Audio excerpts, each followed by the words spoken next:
Hello everyone and welcome to my channel, and today I'll be reading Muichiro Tokito by me. So let's get into it. Muichiro always prided himself on his patience and understanding, something that took a lot of time for him to develop and to maintain, but it was something that was quite worth it in the end. Something that he loved, because that's why he was able to get you. If he was stone-faced with a cold heart, then he would have never even had a chance with you. And though he may seem like that on the outside, it's far from the truth. And though you had not realized that, you made him come to that realization eventually. And he felt blessed to have someone like you guiding him around, to show him the truth of his heart, as if pulling the covers away from a very dusty attic and showing it to the sun, letting it breathe in the life in the air in a way that it should. His heart felt ruined, wrecked, and old sometimes from what he has seen and witnessed, but you were able to heal all of that with your patience and love. So, if anything, his love for you is very true. You meant the world to him. You are everything he could have ever wanted and wished for, and yet came true. You had come for him, helped him when he needed it most. But does that really mean that he won't make mistakes with you? No. Because being free of any mistake, it's near impossible. It's something you wouldn't be able to do. Something that he can't guarantee no matter how much he wants to, no matter how much he loves you. It's something that may stay with him for a long time, until he'd be able to make it go away. And for now, you will have to put up with those mistakes. Those mistakes that were mere accidents of him loving and caring about you too much. And him having that ruthless head that sometimes had his thoughts go unfiltered. And probably, not even probably thought out yet. Because whatever he had said, he knew he didn't mean it. It was not true in the slightest. And yet, it had gone right out of his mouth and into your ears, and ruined a lot. Just one damn word that had ruined weeks of progress. For some reason, it broke him, and for another, he felt like he deserved it. To see that look of disdain on your face, that hurt, like he didn't want to be with him anymore.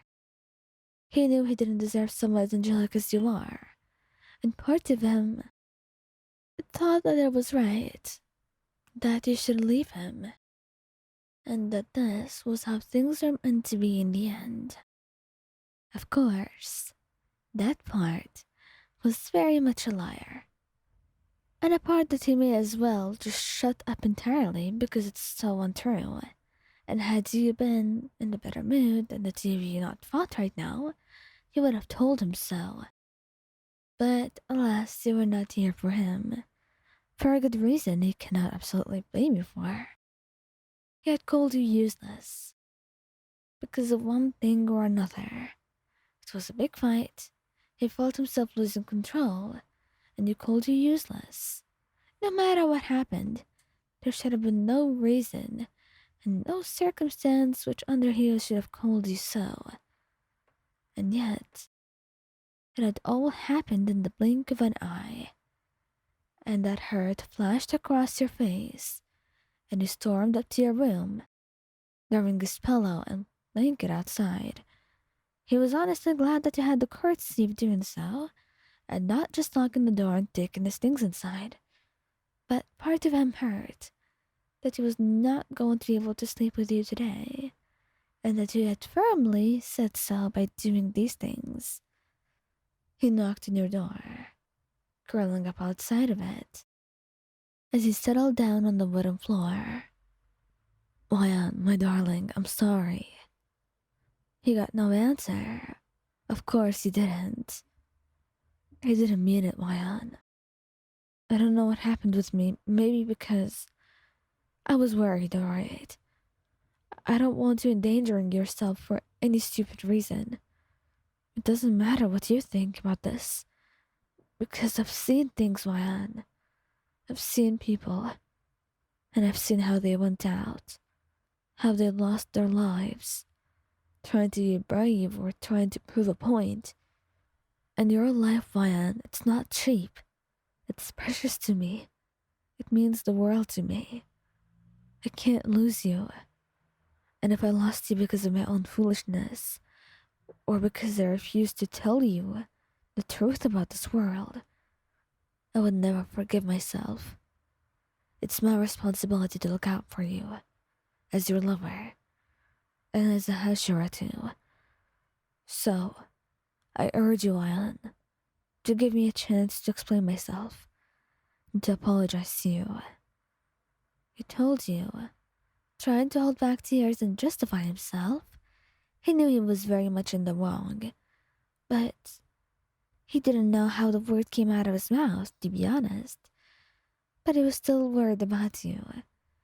And though he was really half stricken with worry about this, he was also really scared that you may not want to talk to him again. Surely your relationship could not be so fragile as for a single fight to break it. But part of him wondered so. Part of him was too scared to find out. Until you had opened the door and graced him with your presence, and wrapped your arms around him. You're an idiot, Muichiro. I know. And you're a moron too. I know that too, Lion. And you, Muichiro, are going to sleep inside with me in my arms today. But you are going to apologize and take me on a very special date tomorrow. And about this thing that we're fighting about? It doesn't matter. We can talk about it later if you want. But I don't care anymore. He whispered, hugging him tightly. It was hard not to give in. And honestly, he felt a little bit guilty about having someone as precious as you are, and for saying such a horrible thing. But it made it all the more important for him to be better, to try and fix this, and make sure that he never makes this mistake in the future. Because if anything, you deserve to be loved and cherished. And that is the only way you should be treated.